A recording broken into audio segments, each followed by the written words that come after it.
thousands of people get every day. People catch the flu, people get colds, others get cancer. But what if you're not sick? What if it's an illusion of your head that you're getting sick?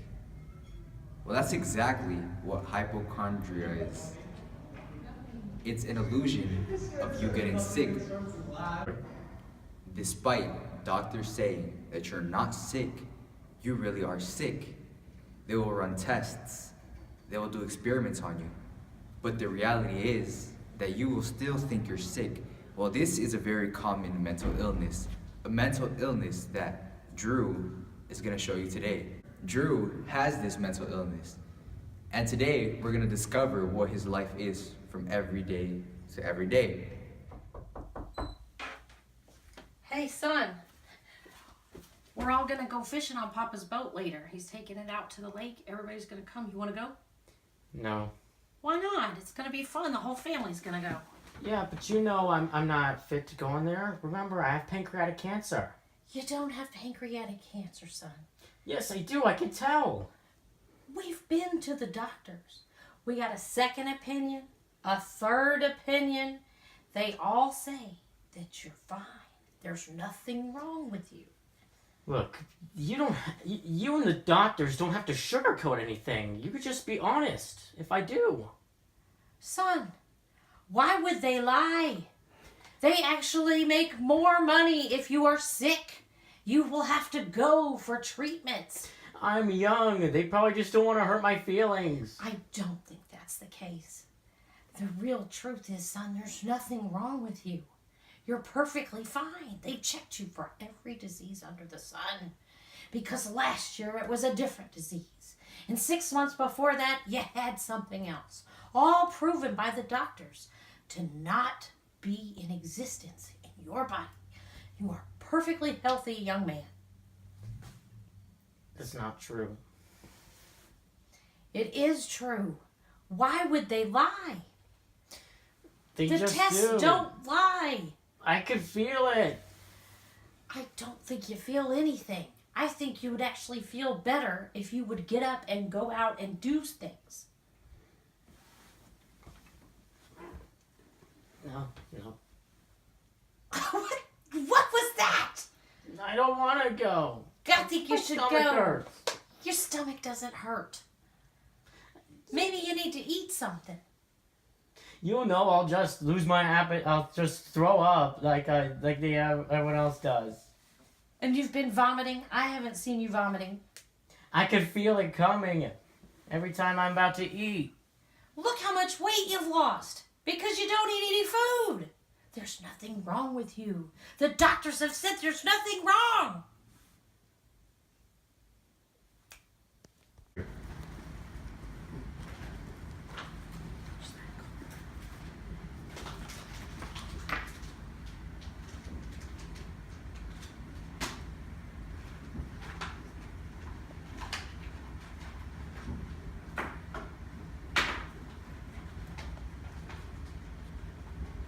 Hi, is this Dr. Lipschitz's office?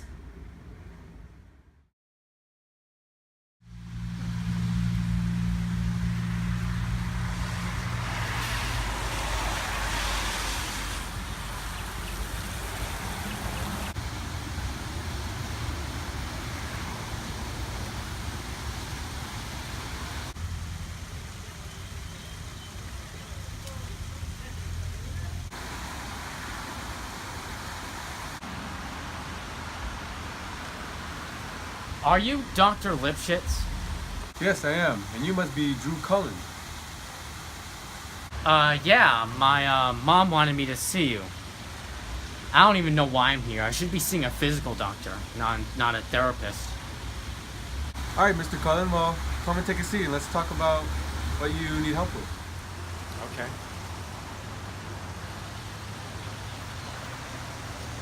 So, do you have anything major that is causing you stress? Yeah, I have pancreatic cancer, but nobody seems to understand.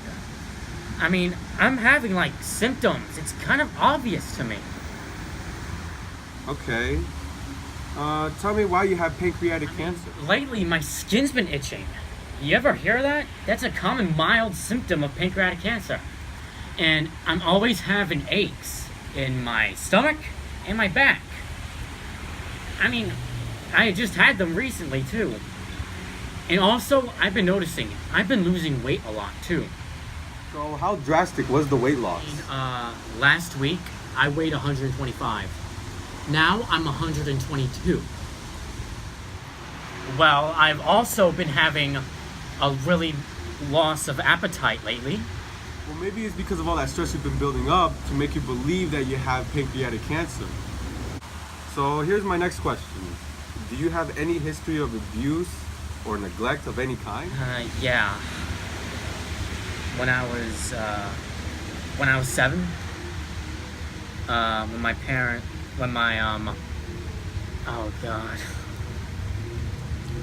when I was playing out front, my neighbor offered me some ice cream if I helped look for a cat who was lost in her house. I mean, his house, sorry, it's a he. I went to his house to help him look for the cat. He shut the door, grabbed me by the arm, took me to his bedroom and touched me in places. Wow, I'm really sorry to hear that. I'm glad you opened up to me. And does anyone else know about this? About you? No. I never told anyone. He threatened that he would kill me if I did.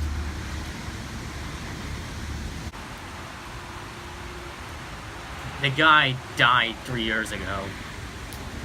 Scot-free. But to this day, I was still afraid to say anything about it. Hey, so here's my third question. Do you have a history of serious illness as a child?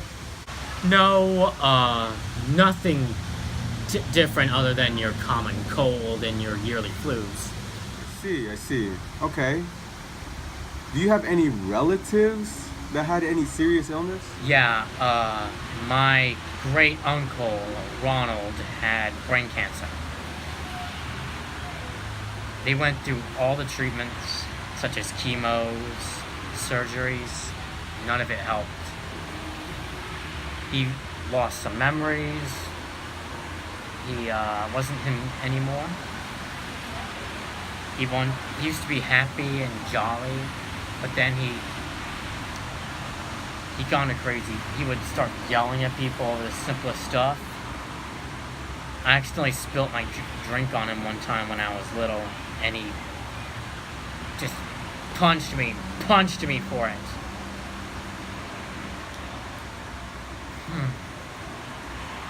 The cancer, messed him up. He didn't survive it, but after all that, I'm just glad it was over.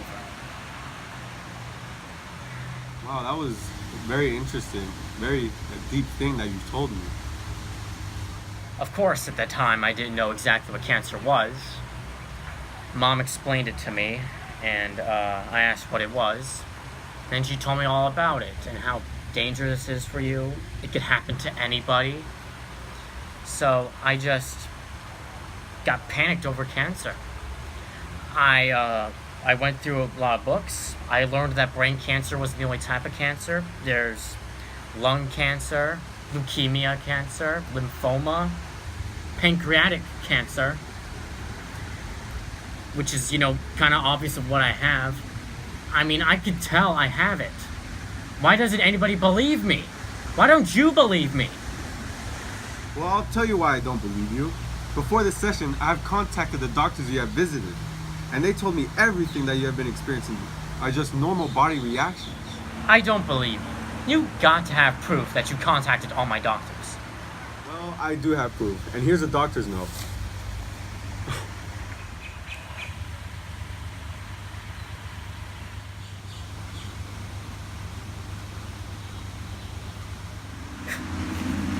Alright, now I want you to tell me which doctor made this message. Well, if you would turn the paper around, you can see all the doctors that have written on this petition.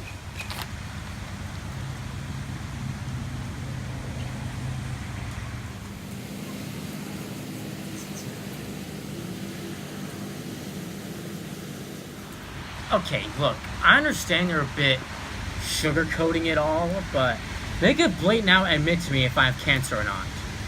You know what? I'm just gonna skip to the last question. Do you have any particular illness that I'm not aware of? Mental or physical? Mental illness. No. My brain's all good. I mean, last time I checked. I mean, why does everyone always think I'm crazy? Why can't they just straight up tell me that I have cancer? I'm not afraid to believe it. If my time is short, it's short. I don't care anymore. Do you have any family history of mental illness? Well, my Uncle Dustin has DID, but he got that from trauma as a kid. I mean, that's not family run. That's something he got from trauma.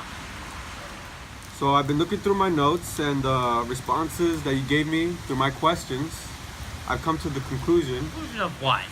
You think I'm crazy like everyone else, do you? If you let me finish, I have diagnosed you with illness anxiety disorder. What's that?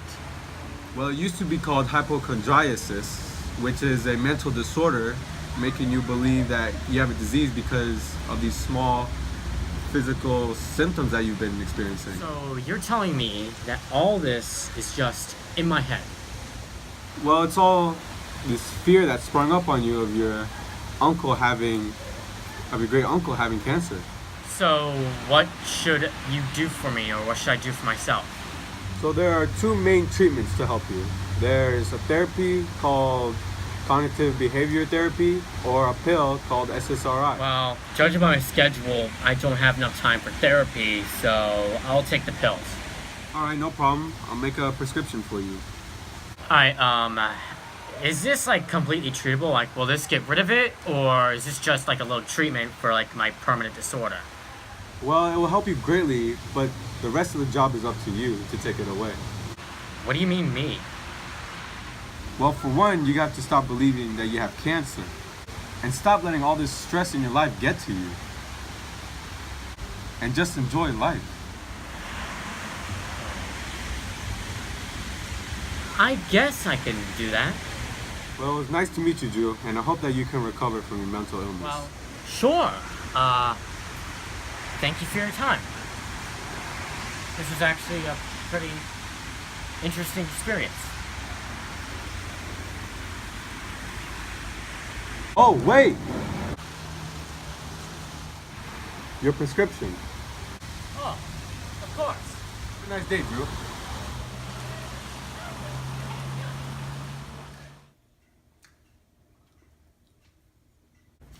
So, son, now that you've been going and seeing this new therapist, and it's been a few weeks since they put you on the medication and everything, how are you feeling? I'm actually feeling better. You do feel better? I actually don't really think I have pancreatic cancer. Well, that's good. I'm glad that you think that. Yeah, he thinks it's probably from all the stress I built up from when great uncle Ronald died from brain cancer. I got all paranoid about it. Right. Well, that makes a little bit of sense. I can understand that. But I mean, it was just so horrible about what brain cancer did to him. Well, yes, it was a tragedy. But I'm glad that you're feeling better now and you have somebody that is helping you feel better. But you promised to come to us if you're starting to feel different again, right? Right. I'm actually thinking about doing those cognitive therapies he was discussing about too.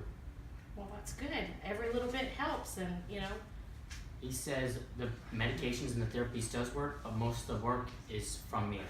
absolutely, that's always the case. So, but I'm glad you're getting the help you need, son. That's a weird noise right there.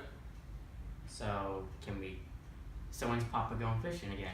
Well, now that you mention it, he did text me earlier and said they're thinking about going this weekend. So he wanted to see if you wanted to go this time, so they were going to go out all day on the lake. And the last time they went out there, they caught a boatload of fish, so you're sure to have a good time. Sure. Oh, sweet. Great, I'll let him know.